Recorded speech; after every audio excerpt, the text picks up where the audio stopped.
కునుకడు, నిద్రపోడు. దేవునికి స్తోత్రం చెప్పండి గట్టిగా.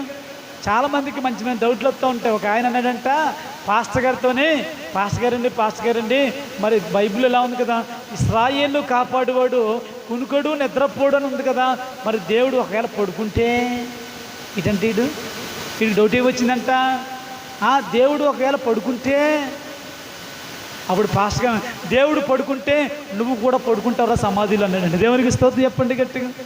ఆయన పడుకుంటే మనల్ని కాపాడేవాడు ఎవడు ఉండడు. ఆయన పడుకుంటే మనల్ని కాపాడేవాడు. నా ప్రియ దేవుడు, వేవేల దూతల సమూహము మన కొరకు ఎల్లప్పుడూ పరిచర్య చేయడానికి దేవుడు పెట్టాడు. దేవునికి స్తోత్రం చెప్పండి గట్టిగా. హల్లెలూయా. నువ్వు బయటికి వెళ్తున్నావంటే నీ వెనకమాల ఒక దూత ఉంది. దేవునికి స్తోత్రం చెప్పండి గట్టిగా. నువ్వు వేటకి వెళ్తున్నావంటే నీతో ఒక దూత ఉంది. నువ్వు ప్రయాణం వెళ్తున్నావంటే నీతో ఒక దూత ఉంది. నువ్వు ఎక్కడికి వెళ్ళినా నీ వెనకాల నా దేవుడు ఒక దూతని పెట్టాడు. దేవునికి స్తోత్రం చెప్పండి గట్టిగా. పెట్టాడే లేదా? ఏమో నాకేం తెలిసింది అంటున్నారా? బైబిల్ చదవండి. యెహోవా యందు భయభక్తులు గలవారి చుట్టూ ఆయన దూత కావలియుండి రక్షిస్తుందంట. దేవునికి స్తోత్రం చెప్పండి గట్టిగా. ఒక దూత ఎంతమందిని చంపగలరు తెలుసా? ఒక దూత బైబిల్ సెలవిస్తుంది 186,000 మందిని చంపగలదండి. అంటే 186,000 మందిని చంపే ఒక బలమైన దూతను దేవుడు నీకు కాపలాగా పెట్టాడు. దేవునికి స్తోత్రం చెప్పండి గట్టిగా. నువ్వు వేటకి వెళ్తున్నావు, నడి సముద్రంలో వేటాడుతున్నావు, నడి సముద్రంలో వల వేస్తున్నావు. నడి సముద్రంలో నీకు దిక్కెవరంటే నడి సముద్రంలో కూడా నీ పక్కన ఎవరినో చెప్పండి, దేవుని దూత ఉంది. దేవునికి స్తోత్రం చెప్పండి గట్టిగా. బైబిల్ సెలవిస్తుంది. యేసయ్య గారు రాసిన ఒక పాట, మనకు పరిచర్య చేయుట కొరకు దేవదూతలు మనకుండగా ఆనందయాత్ర,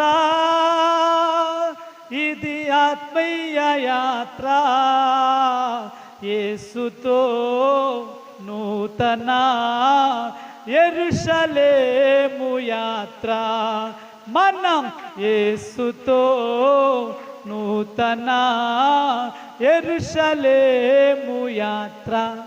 మనకు పరిచర్య చేయడానికి ఎవరున్నారంట? చెప్పలే, ఎవరున్నారంట? దేవదూత. పెద్ద హాస్పిటల్ ఎడిచేస్తారు రూమ్లోని. పెద్ద హాస్పిటల్ రూమ్లో ఎడిచేసిన తర్వాత అమ్మాయి ఎవరు వెళ్ళకూడదు, ఒంటరిగా ఉంటాం. ఒంటరిగా ఉన్నా సరే నీ పక్కన నీకు తెలియకుండానే నీకు పరిచర్య ఎవరు చేస్తున్నారంట? చెప్పాలి. నీకు తెలియకుండా నీ పక్కన దేవదూత ఉంటుంది. నీకు తెలియకుండానే నీకు ధైర్యాన్ని ఇవ్వడానికి దేవుడు నీ పక్కన ఒక దేవదూతను పెట్టాడంటే నా ప్రియ దేవుడు, నువ్వు ఎంత విలువైన దానవో. దేవునికి స్తోత్రం చెప్పండి గట్టిగా. కుదరండి, అక్కడ పెద్ద హాస్పిటల్ ఇస్తారు, చెయ్యి ఆపరేషన్ జరిగినప్పుడు ఏమండి, ఆ యొక్క పార్వతమ్మ గారు ఒళ్ళు కాలిపోయినప్పుడు ఆ టైంలో అక్కడ ఆ గొల్లప్రోలు ఆ ప్రాంతంలో అక్కడ ఒక్కరిదే ఉంది. మరి నేను అంటాను, ఆ దేవుడి దూతే ఆ వ్యక్తిని నడిపించాడు. ఆ దేవుడి దూతే నీ పక్కన ఒకరు ఒంటరిగా ఉన్న నీ పక్కన తోడుగా పెట్టాడు.